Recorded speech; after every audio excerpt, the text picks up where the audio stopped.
តើកម្ពុជាយើងអាចនឹងឡើងទៅកាន់វគ្គពាក់កណ្ដាលប្រៃព្រាត់ដែរឬយ៉ាងណាលទ្ធផលគឺចេញបដោះអាសន្នបន្តហើយលេខ1នៅពូល A នោះគឺថៃលេខ2គឺវៀតណាមបាទវៀតណាមត្រៀមចាំជួបបាទខាងមីយ៉ាន់ម៉ាស្អែកទៀតអូយបាទ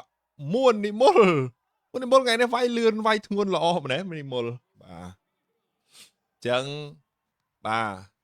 ថៃគេជួបមីយ៉ាន់ម៉ាហើយនឹងវៀតណាមគេឈ្នះអញ្ចឹងគេលេខ1ហើយបើសិនជាកម្ពុជាយើងឈ្នះហ្វីលីពីននេះគឺអាចនឹងជួបគ្នាទៀតហើយបាទគេថាដំណើរផ្លូវតែមួយការប្រកួតនៅឯហ្វីលីពីនហ្នឹងគឺដូចគ្នាអញ្ចឹងថ្ងៃស្អែកគឺយើងសម្រាប់មួយថ្ងៃថ្ងៃទី25បានយើងមានការប្រកួតណាបងប្អូនបាទបើសិនជាយើងឈ្នះ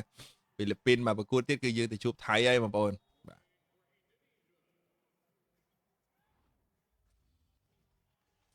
ឥឡូវនេះសេវាទៅឲ្យចូលកញ្ញាំគុណមុំដកឲ្យប៉ិនសារ៉ូនជាប់រនាំងណែនបាទ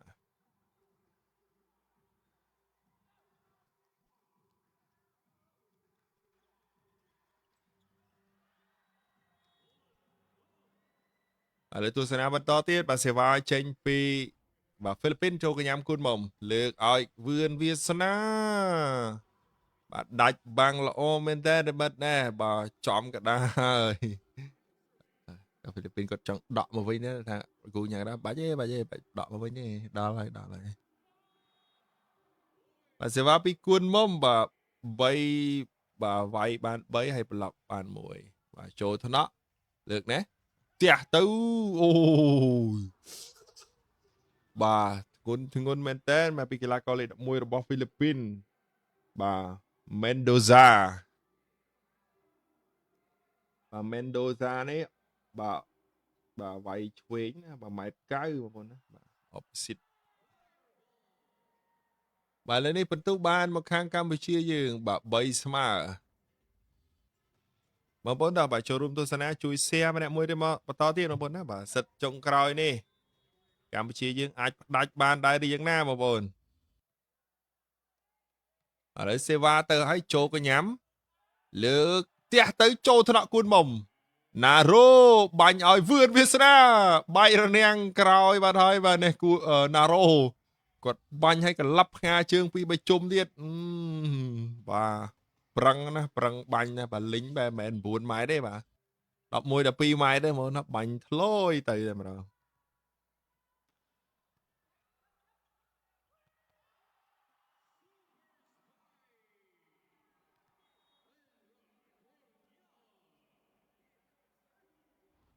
បាទលើនេះសេវាទៅឲ្យចូលកញ្ញាមកយ៉ាស់កន្លាច់ទៅក្រោយដកពីលីប្រូលេខ19ផ្ទះស្រាជាប់រនាំងយកបាត់វិញលើកភាសាទៀតផ្ទះទៅបែករនាំងចេញក្រៅបាត់ទៅហើយបាទបច្ចេកទេសបាទលេខ19របស់បាទហ្វីលីពីនបាទសាឡាហ្សូនបាទសាឡាហ្សូនបាទគាត់ផ្ទះស្រាលដើម្បីយកបាល់ម្ដងទៀតគាត់វាយផ្ដាច់ទី2នេះគឺធ្ងន់ហើយសម្រាប់ពីឡាសាឡាហ្សូនធ្ងន់ចូលថ្នាក់សវណ្ណរាជល្អមែនតើលើកឲ្យវឿនវាសនាទូលបាំងអូបាទសាឡាហ្សូនបាទគាត់ដកកាយមិនឡើងទេបាទវឿនវាសនាគាត់វាយធ្ងន់ណាស់បាទមួយគ្រាប់នេះ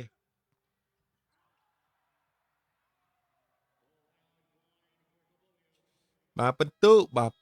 5-4រមិត5-4បាទសម្រាប់ពីប៉ិនសរុនចូលថ្នាក់លីប្រូលើកណេះហ្គាហ្សៀប៉ិនសរុនអត់ចាស់បាទហត់អត់តាន់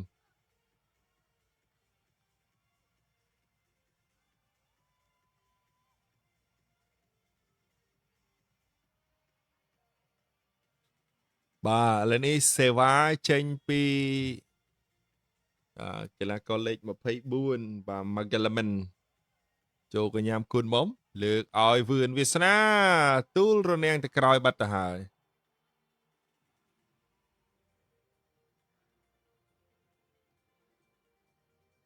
បាទ6ទល់នឹង5បន្ទុកបងប្អូន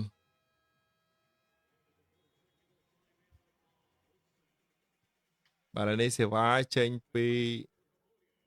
បាទវឿនវាសនាចូលថ្នាក់លីប្រូលើកណា ទះទៅចេញក្រៅបាត់អត់ប៉ះរនាំងទេឥឡូវនេះយ៉ាងម៉េចទេមានការតវ៉ា challenge អត់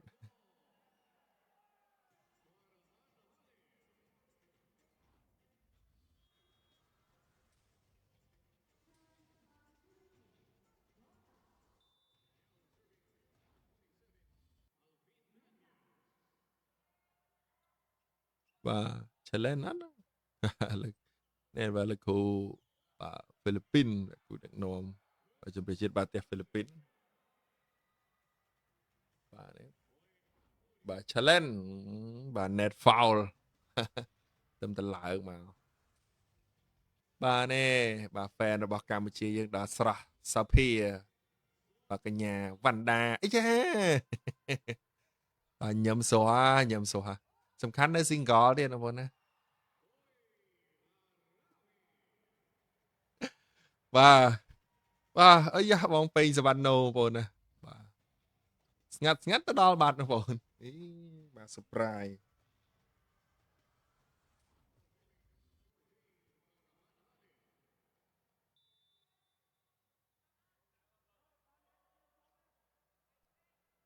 បាទ net foul អូយបាទដៃនោះបងប្អូនហើយធ្លាក់ទៅវិញចំដៃ yes បាទ net touch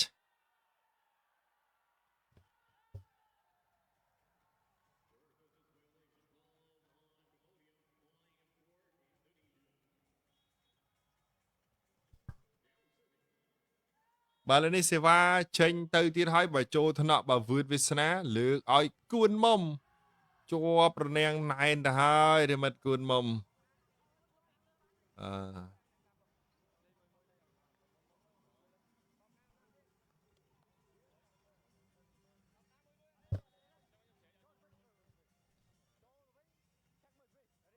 បាទលើនេះមិត្តរីទស្សនាបន្តទៅហើយអូបាទស៊ីសេវាមកគ្រាប់ទៀតទៅហើយបាទពីហ្វីលីពីនបងប្អូន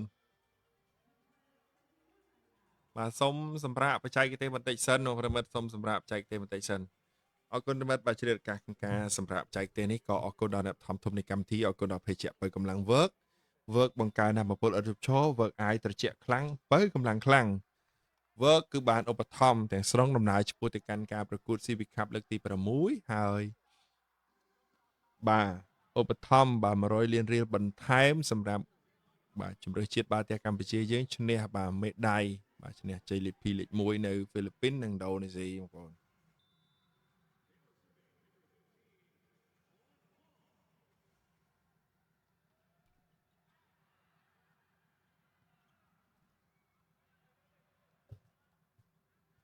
បាទប្រិមត្តទស្សនិកជនបាទសិតនេះសិតទី3ហើយដែលជាការប្រកួតកាត់សេចក្តីថាតើជំរឿសជាតិបាល់ទះកម្ពុជាយើងអាចផ្ដាច់យកជ័យជំនះឡើងទៅកាន់វគ្គពាក់កណ្ដាលប្រាច់ព្រាត់បានដែរឬយ៉ាងណា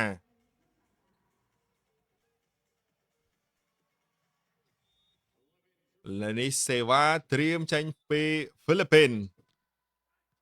ចេញក្រៅទេបន្ទុកបានមកខាងកម្ពុជាយើងបាទ7ទល់នឹង8រ៉េបិតឥ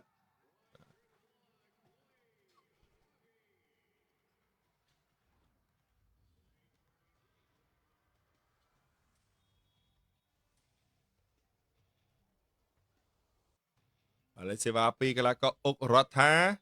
តាក់សំណាញ់ដែរបាត់ទៅហើយបាទអុករដ្ឋា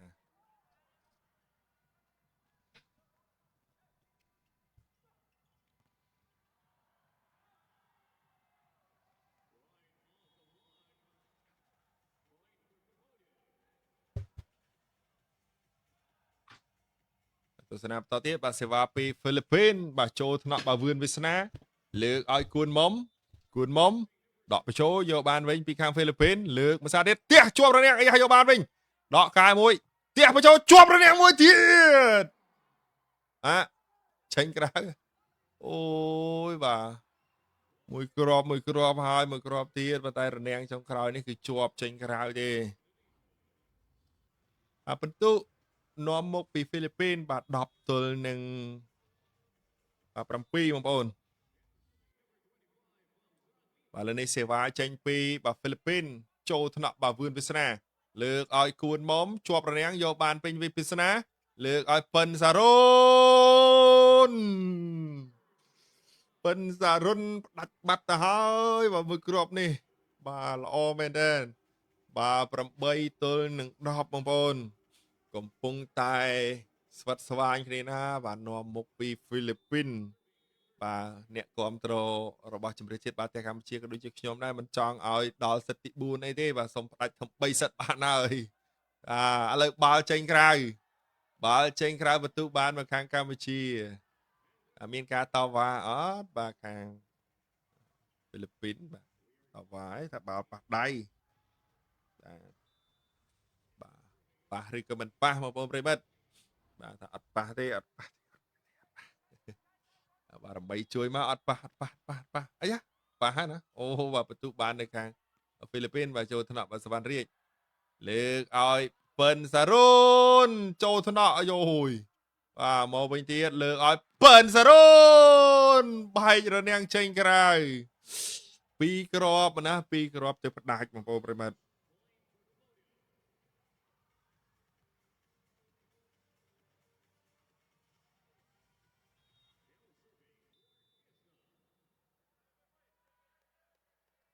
ឥឡូវសេវ៉ាទៅហើយបាទចូលថ្នាក់លើកណែទះឌីណាមីអូយដេញបាល់លឿនបាទពីម៉ាហ្គាឡាមិន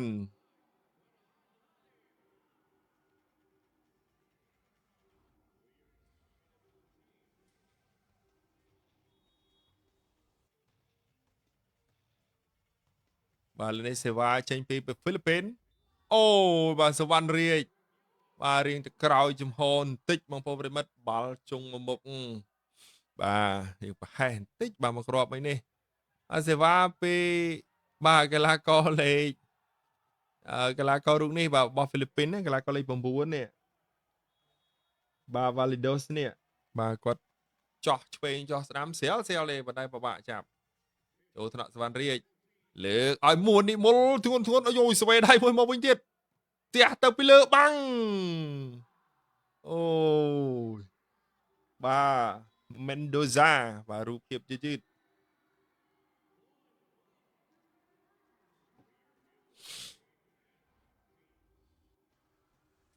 បាទឥឡូវនេះសម្រាប់បច្ចេកទេសបន្តិចសិនបាទពីខាងកម្ពុជាយើងអរគុណរិមិត្តបាទជឿកាំងការសម្រាប់ចែកនេះក៏អរគុណ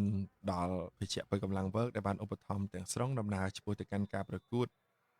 បាទទះ Civic Cup លើកទី6ហើយក៏ប្រកាសឧបត្ថម្ភប្រាក់រង្វាន់100លានរៀលបន្ថែមសម្រាប់ក្រុមជម្រើសជាតិបាល់ទះកម្ពុជាឈ្នះជ័យលាភីលេខ1នៅហ្វីលីពីននិងឥណ្ឌូនេស៊ីបាទបន្ទុក14ទល់នឹង9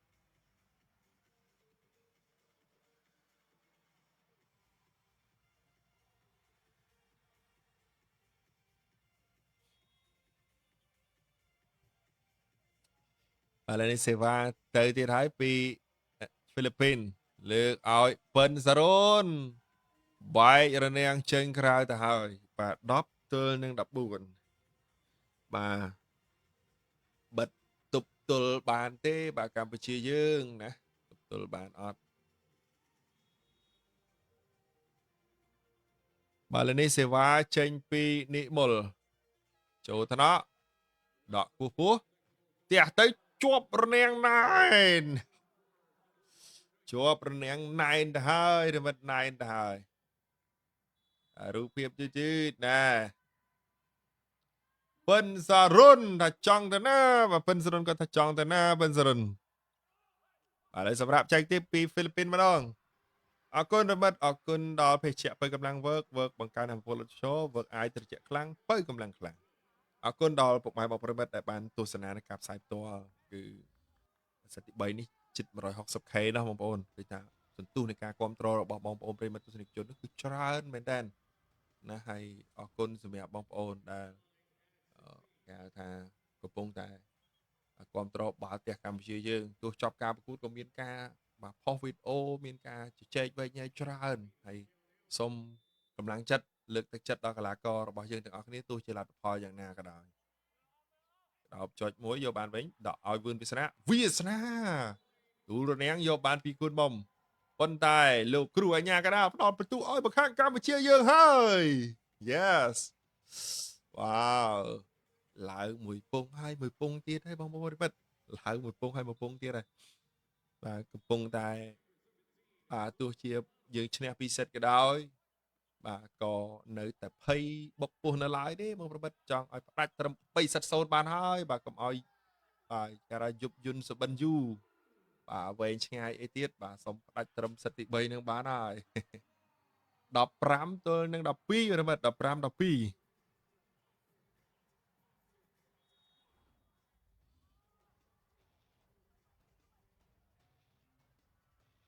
បាទនេះសេវាចេញពីបាទហ្វីលីពីនអត់ឆ្លងទេបាទអត់ឆ្លងទេបងប្អូនណាមកគ្រាប់នេះអត់ឆ្លងទេ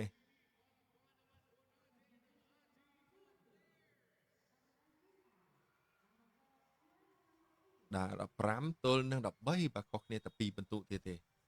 បាទ2បន្ទុកទៀតទេបាទសេវាពីពិនសរុនបាទចូលថ្នាក់លើកណាផ្ទះទៅ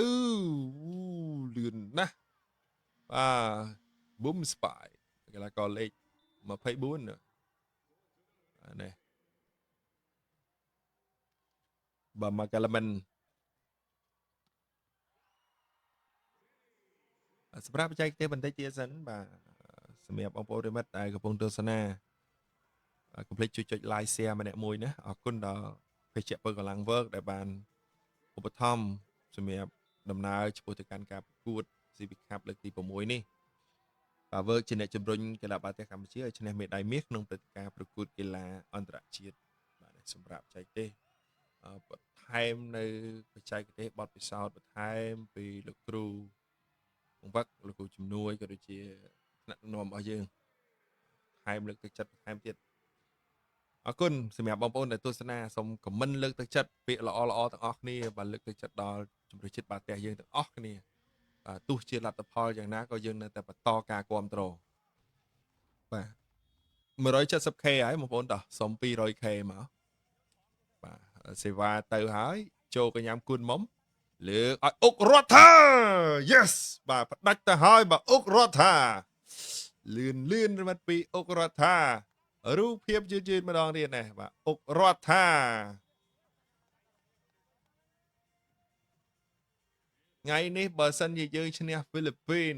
3-0 គឺយើងឡើងទៅកាន់វគ្គបេក្ខការប្រាជ្ញប្រវត្តិហើយជួបជាមួយនឹងថៃនៅថ្ងៃ25បងប្អូនណាអញ្ចឹងស្អែកយើងសម្រាប់បានមួយថ្ងៃលើកណាផ្ទះទៅ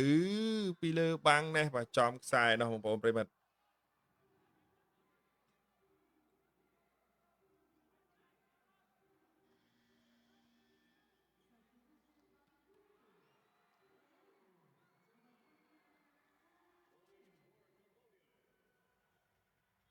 ឥឡូវនេះសេវាពីកីឡាករលេខ11បាទ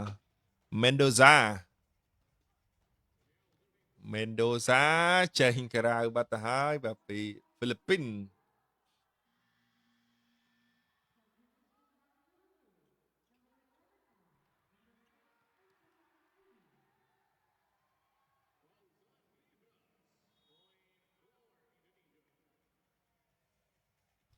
បាទនេះសេវាទៅហើយបាទពីអុករដ្ឋាលើកនេះអីយ៉ាឆ្កឹះបញ្ចូលរដ្ឋាយកបាន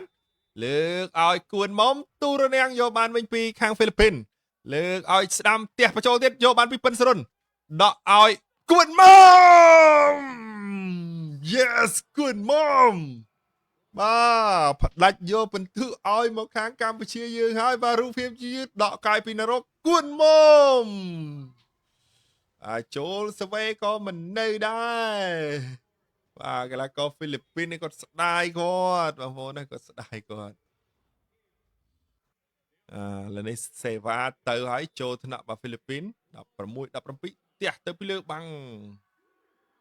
បាទចំខ្សែខាងក្រោយនោះបាទ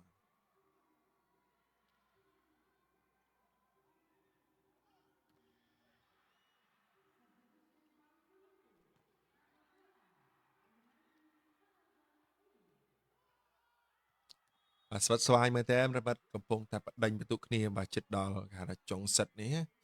បាទឥឡូវនេះសេវាចេញពីកាហ្សេហ្វីលីពីនធ្ងន់បាទចូលថ្នាក់គុណមុំលើកឲ្យវឿនវាសនា3ម៉ែត្រ បាទទូលរនាំងទៅក្រោយល្អមែនតែនបាទវឿនវាសនា17ទល់នឹង18នៅតែមួយពងទៀតទេតាមស្មើរូបភាពយឺត3ម៉ែត្រណាវាសនា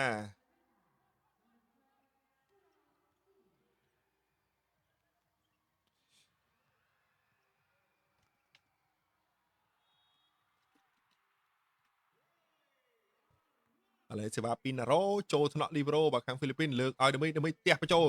យកបានពីណារ៉ូដកកែឲ្យវឿនវាសនាទូរនាងទៅក្រោយបានហើយ yes វឿនវាសនាណារ៉ូគាត់ហក់ផ្លុងដកកែបដូរហើយប្រិមិត្តថ្ងៃនេះជំរឿសជាតិបាល់ទាំងកម្ពុជាយើងគឺបដូរហើយបាទ18ស្មើបាទ18ស្មើបងប្អូនប្រិមិត្តទស្សនិកជន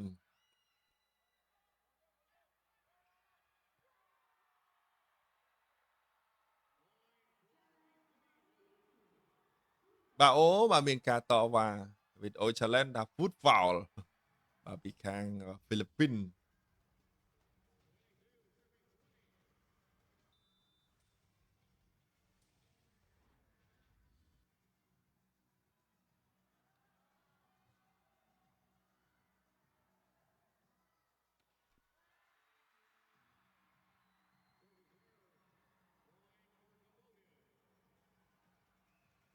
បាទណែ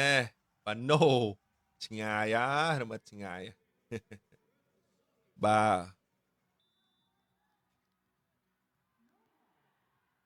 ពេលខ្លះគេហៅថា challenge នេះ challenge សម្រាប់សម្រាប់ទាញពេលសម្រាប់សិនឲ្យកីឡាករគាត់សម្រាប់បន្តិច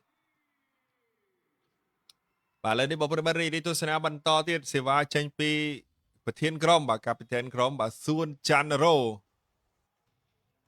បាទរ៉ូចូលថ្នាក់បាលីប្រូលើកឲ្យស្ដាំបាទកីឡាករលេខ18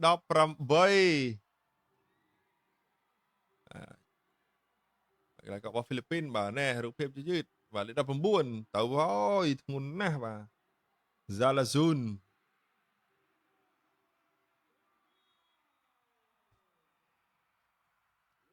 បាទលេខសេវាពីហ្វីលីពីនចូលកញ្ញាមគួនមុំលើកឲ្យគួនមុំ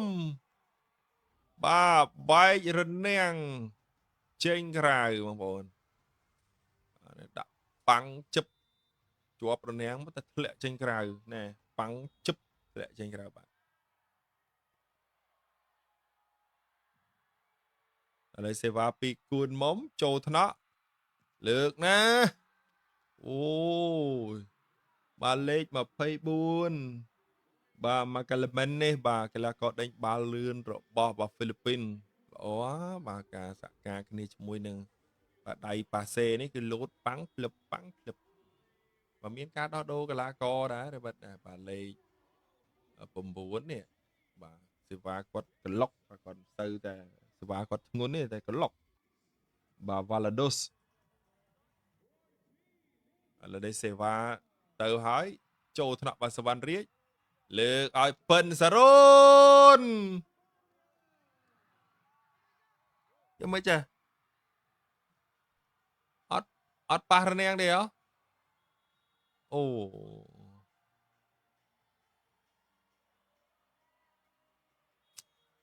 បាទ21ទល់19រមិតបាទលេខសេវាចេញពីហ្វីលីពីនបាទចូលថ្នាក់បាទសវណ្ណរាជលើកឲ្យវឿនវាសនាបែករនាំងចេញក្រៅទៅហើយបាទវាសនាវាសនា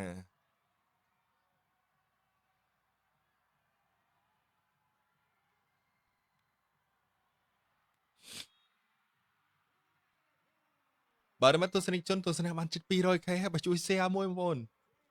ចូលថ្នាក់លើកវិញនេះផ្ទះទៅជាប់រនាំងអីឆ្លងចំខ្សែយេមកគ្រាប់នេះបាល់មូធ្លាក់ចូលអូ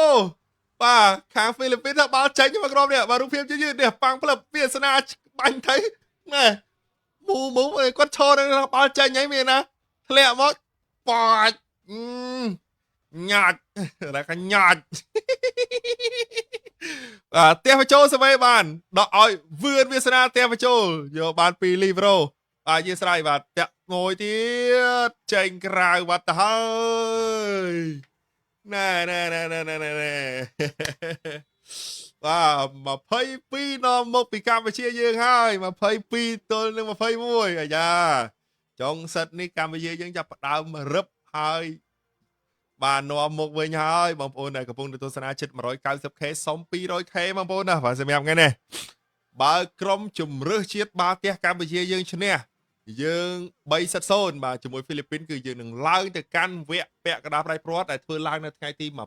25នឹងជួបបាទជំរឿសជាតិថៃអញ្ចឹងថាគូព្រេងមិនព្រាត់គូកម្មណាជួបគ្នាទៀតហើយបាទម៉ោងប្រហែលណាបាទមើលឲ្យក្រុមការងារឆែកដូចជាប្រហែលម៉ោង3-4ហ្នឹងបងប្អូនប្រិមិត្ត3-4រសៀលហ្នឹងបាទឥឡូវនេះប្រិមិត្តរីករាយទស្សនាបន្តទៀតបាទផ្ដាច់បានទេកម្ពុជាយើងសិតនេះបាទចូលថ្នាក់លើកផ្ទះទៅអូបានរោគាត់ឆ្កឹះមួយផុតដៃគូនមុំហក់ប្លង់មុំមុនបាទបាទពីថាឲ្យបើគូនមុំនៅមួយកន្លែងមិញគឺយកបានបាទតែគូនមុំគាត់ហក់ប្លង់មកយកដែរអូយបាទអរគុណដល់ជំរឿសជាតិបាល់ទះកម្ពុជាយើងគ្រប់រូបបាទបដូរហើយថ្ងៃនេះបដូរហើយបាទអាដាមដិតថាបដូរហើយបាទនេះគឺបដូរផ្ដាច់បដូរយកជ័យជំនះតែម្ដងបាទដើម្បីឡើងទៅកាន់វគ្គបន្តឥឡូវនេះសេវ៉ាទៅទៀតហើយពីហ្វីលីពីនចូលថ្នាក់លើកឲ្យវាសនាបែករនាំងចេញក្រៅអូភ័យផោងពូបងប្អូនណាឃើញមកក្របមួយនេះស្មានតបាល់ធ្លាក់ចំខ្សែមកណាធ្លាក់ចេញក្រៅរៀងឆ្ងាយបន្តិចដែរ23ទល់នឹង22តែ2បន្ទុកទៀតទេបើកម្ពុជាយើងផ្ដាច់បានទេបាទដើម្បីឡើងទៅកាន់វគ្គពាក់កណ្ដាលប្រៃព្រាត់ចូលក្រញាំបាលីវីរ៉ូខាងហ្វីលីពីនលើកណាផ្ទះទៅទូរនាងអូយស្ដាយមែនទេបងប្អូនបាទគួនមុំជាមួយនឹងសវណ្ណរាជអត់យកទាំងពីរអូយបាទមួយគ្រាប់នេះឱកាសយកបន្ទុកម៉ាច់ស្ពាន់រូបភាពជឿនណាមកដល់ហើយទូរនាងសុវណ្ណរាជក៏ដាក់ដៃទៅឃើញគួនមុំគាត់ចាប់មកអត់យកទាំងពីរនាក់បណ្ដោយអូបាទមួយអត់អីមួយឱកាសយកសិតភ័ញគ្រាប់នឹងវាសនាយេ24ទល់នឹង23ម៉ាច់ឈ្មោះហើយបន្ទុកកាត់សេចក្តីសម្រាប់ការប្រកួតនេះហើយតើកម្ពុជាយើងឡើងទៅកាន់វគ្គពាក់កណ្ដាលប្រៃព្រាត់បានឬយ៉ាងណាមួយគ្រាប់ចុងក្រោយដាច់យកបន្ទុកជ័យជំនះដើម្បីឡើងទៅវគ្គពាក់កណ្ដាលប្រៃព្រាត់បាទជួបជាមួយនឹងថៃទៅហើយចូលថ្នាក់លីប្រូលើកទូរនាងប៉ិនសរុបបដូរយកបានដកមួយពីវាសនាសុវណ្ណរាជដល់ការបញ្ចូលបាទយកបានពីលីប្រូលើកផ្ទះជាប់បាំងអូយចេញក្រៅបាទអូយបាទ24ស្មើប៉ិនសរុនមិញបដូរទៅយកហើយមិនឲ្យប៉ិនសរុនដូចជាខ្ទប់មុខដូចជាប៉ះមុខប៉ះអីទៀតមិញនេះប៉ិនសរុនបដូរហើយថ្ងៃនេះមកប្រិមិត្តបដូរហើយបាទជំរឿសជាតិបាល់ទះកម្ពុជាយើងបាទឥឡូវអត់អីទេបាទយកមកគ្រាប់ទៀតយកម៉ាច់ផយវិញឥឡូវសម្រាប់ចែកទេបន្តិចសិនបងប្អូនប្រិមិត្តទស្សនាបានជិត 200k ហើយបាទសុំម្នាក់មកសះទៀតបងប្អូនសុំម្នាក់មកសះទៀតមកឥឡូវនេះយ៉ាងមិនចេះបាទពេទ្យកំពុងតែសម្រួលបែរជាប៉ះស្អីចេះបាទប៉ិនសរុនបែរជាបដូរទៅបាទប៉ះមុខប៉ះអីបងប្អូនណាបាទកុំឲ្យមានបញ្ហាអីបងប្អូនណាបាទនេះកាមេរ៉ាក៏ដល់ទេបងប្អូនណាបាទអាដាមដិតកំពុងតែប្រធានគណៈប្រតិភូបាទលោកដឹកនាំទៅផ្ទាល់ហើយកំពុងតែសម្រួលមួយបាទប៉ិនសរុនបងប្អូនប្រិមិត្តបាទកីឡាកររបស់យើងគឺបដូរដាច់មែនតើបាទកាលនេះបាទលះបង់គ្រប់យ៉ាងដើម្បីយកជ័យជំនះឲ្យបានបាទបើអូអត់អីបងប្អូនអត់អីបាទបងប្រិមិត្ត24ស្មើសេវាចេញពីបាទហ្វីលីពីនបាទចូលថ្នាក់លើកឲ្យគួនមកប៊ូមស្វាយបាទ25ទល់នឹង24បាទម៉ាច់ព្រាញ់ហើយបងប្អូនណាបាទ 200k ហើយបងប្អូនមិត្ត 200k សំសែមួយទៀតអូអរគុណដល់ភេសជ្ជៈបើកម្លាំងវើកដែលបាទឧបត្ថម្ភទាំងស្រុងដំណើរឈ្មោះទៅការប្រកួត CV Cup នេះឲ្យឧបត្ថម្ភ100លានរៀលទៀត បើសិនជាកម្ពុជាយើងឈ្នះជើងឯកនៅឥណ្ឌូនេស៊ីមួយជើងទៀតគឺបាន50លានរៀលបន្ថែមទៀតណាបងប្អូនណាបាទអរគុណបងប្អូនមិត្តឥឡូវសេវាចេញពីសឿនហេចូលត្រកលីប្រូលើកចាញ់ក្រោយអូបាទឥឡូវសូមឆាយវីដេអូ challenge សិន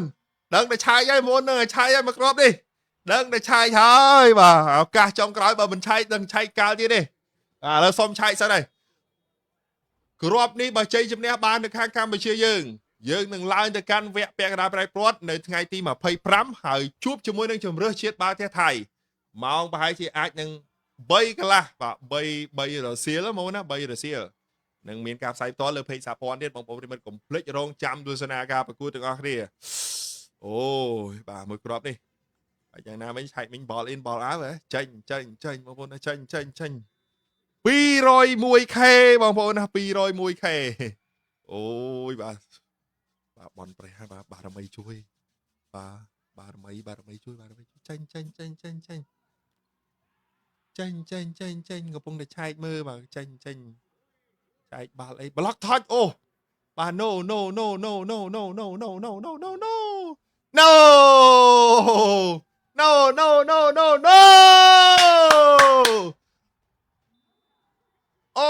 អូសាតូជ័យជំនះបានទៅជម្រើសជាតិបាល់ទះកម្ពុជាយើងយកឈ្នះ3-0ទៅលើជម្រើសជាតិបាល់ទះហ្វីលីពីនឡើងទៅកាន់វគ្គផ្ដាច់ព្រ័ត្របាទអធិស្ឋានឡើងទៅកាន់វគ្គពាក់កណ្ដាលផ្ដាច់ព្រ័ត្រជួបជាមួយនឹងជម្រើសជាតិបាល់ទះថៃនៅឯថ្ងៃទី25ម៉ោង3រសៀលបងប្អូនប្រិមិត្តកុំភ្លេចរងចាំទស្សនាដំណើរផ្លូវដ៏វែងឆ្ងាយអ្វីដូចជាការរៀបចំទុកដូចទៅនឹងជើងទី1ដែរកម្ពុជាយើងធ្វើបានហើយយើងយកឈ្នះលើកនេះគឺ3-0តែម្ដងគឺដឹងតែកក់ក្អីឡើងទៅកាន់វគ្គពាក់កណ្ដាលប្រៃព្រាត់ 100% ហើយបាទអញ្ចឹងយើងជួបគ្នាថ្ងៃទី25បងប្អូនកុំភ្លេចរងចាំហូណាត់គ្នាជុំគ្នាថ្ងៃ25ថ្ងៃសៅរ៍នេះគឺហូតែម្ដងបងប្អូនត្រៀមលើកទឹកចិត្តកីឡាករជម្រើសជាតិបាល់ទះយើងទាំងអស់គ្នាឡើងទៅកាន់វគ្គពាក់កណ្ដាលប្រៃព្រាត់ទៀតហើយកម្ពុជាត្រូវជួបជាមួយនឹងថៃនៅថ្ងៃទី25ហើយទោះជាលទ្ធផលយ៉ាងណាក៏សូមចិត្តបងប្អូនប្រិមិត្តបន្តការលើកទឹកចិត្តគាំទ្រដល់ជម្រើសជាតិបាល់ទះកម្ពុជាយើងទាំងអស់គ្នាហើយចុងក្រោយនេះក៏អរគុណដល់អាដាមអភិសេកសសខាដែលជាបរិយារដ្ឋមន្ត្រីក្រសួងមហាផ្ទៃនិងជាប្រធានសហព័ន្ធកីឡាបាល់ទះកម្ពុជានិងលោកជំទាវកែសុនសុភីអាដាមបណ្ឌិតអង្គស្រីប្រសិទ្ធថ្នាក់ដឹកនាំអ្នកមុខក្រុមអ្នកការបាទគ្រប់ជាន់ថ្នាក់និងបងប្អូនប្រិមិត្ត fan ទាំង17លាននាក់ឥឡូវនេះកម្ពុជាយើងធ្វើបានហើយយើងឡើងទៅកាន់វគ្គពាក់កណ្ដាលប្រៃព្រាត់ទៀតហើយសូមឲ្យបងប្អូនប្រិមិត្តបន្តការគាំទ្រទាំងអស់គ្នាអរគុណដល់អ្នកធំអរគុណដល់ work ដែលបានជំរុញបាល់ទះកម្ពុជាឲ្យឈ្នះមេដាយមាសក្នុងព្រឹត្តិការណ៍ប្រកួតកីឡាអន្តរជាតិទង់ជាតិកម្ពុជាយើងកំពុងតែបក់រវិចបាទគណៈប្រតិភូអាដាមបណ្ឌិតអង្គសេរីពិសិដ្ឋបាទកំពុងតែលើកទង់ជាតិរបស់យើងបាទបន្តទៀតហើយបងប្អូនប្រិមិត្តដឹកនាំក្រុមបាទនៅខាងបាទឥណ្ឌូនេស៊ីយើងធ្វើបានហើយបងប្អូនប្រិមិត្តបាទដំណើរផ្លូវដ៏វែងឆ្ងាយជើងទី2នៅឯឥណ្ឌូនេស៊ីនេះបាទពៀនថ្មីនៅខាងឥណ្ឌូនេស៊ីបាទ Civic Cup លើកទី6ពៀនថ្មីបាទការប្រកួតថ្មីលទ្ធផលក៏ថ្មីបន្តទៀតដែរបងប្អូនប្រិមិត្តអរគុណបងពុកម៉ែបងប្អូនប្រិមិត្តដែលចំណាយពេលវេលាដ៏មានតម្លៃចូលរួមទស្សនាបាទការផ្សាយផ្ទាល់នៃការប្រកួតនេះតាំងពីដើមរហូតដល់ចប់សូមខន្តីភ័យទោសរាល់ពាក្យពេចន៍កំហុសឆ្គងដែលកើតមានឡើងដោយចេតនាក្នុងការផ្សាយផ្ទាល់ជូនពរបងប្អូនប្រិមិត្តសុខភាពល្អសំណាងល្អធ្វើដំណើរទីជិតទីឆ្ងាយជួបតែសុខសុវត្ថិភាពចូលរួមគោរពច្បាប់ចរាចរណ៍ទាំងអស់គ្នាជិះឲ្យឆ្ងាយពីគ្រឿងញៀនពីខ្ញុំបាទខេននិងក្រុមការងារផ្សាយផ្ទាល់សហព័ន្ធកីឡាបាល់ទះកម្ពុជាសូមអរគុណសូមជម្រាបលាហើយដឹកមួយយកនេះមានសង្ឃឹមឈ្នះអត់ឈ្នះឈ្នះបើអត់ឈ្នះបានបាយណាហូអូវាថាបាយ3ដូចយកបាយស៊ីពីកណាទេខ្ញុំត្រូវតែឈ្នះដើម្បីមានផ្ទះនៅ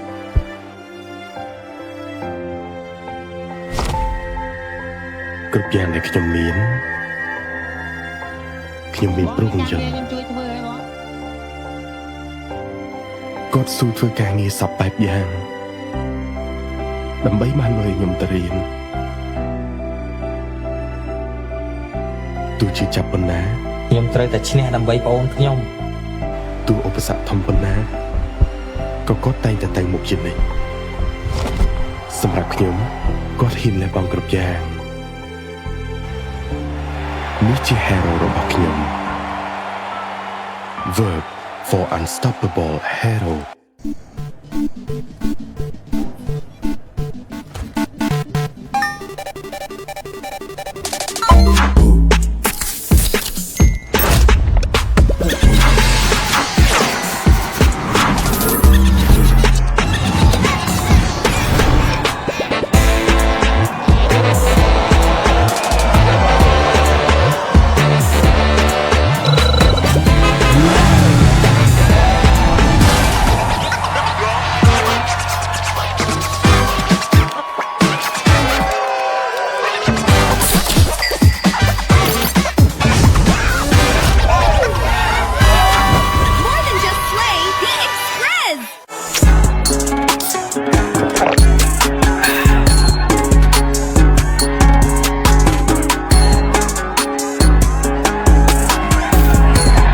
បូឌាកូឡារសជាតិនៃភាពរីករាយ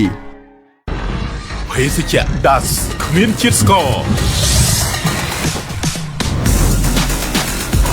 Das Zero Sugar សំដៅពីយិនសិនកម្រវីតាមីន B2 B3 B6 និងតូរីនទ្វេដងគ្មានជាតិស្ករហើយមិនប៉ះពាល់ដល់សុខភាពភេសជ្ជៈបើកម្លាំង Das គ្មានជាតិស្ករតែនៅតែខ្លាំងជំនះគ្រប់ឧបសគ្គជាមួយនឹងភេសជ្ជៈបើកម្លាំង Works Eye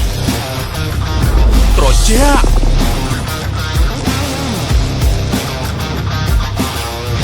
ធ្វើអារម្មណ៍ស្រស់ស្រាយរសជាតិមង្គលត្រជាក់បំពង់កភេសជ្ជៈបើកម្លាំង Works Eye ជំនះគ្រប់ឧបសគ្គ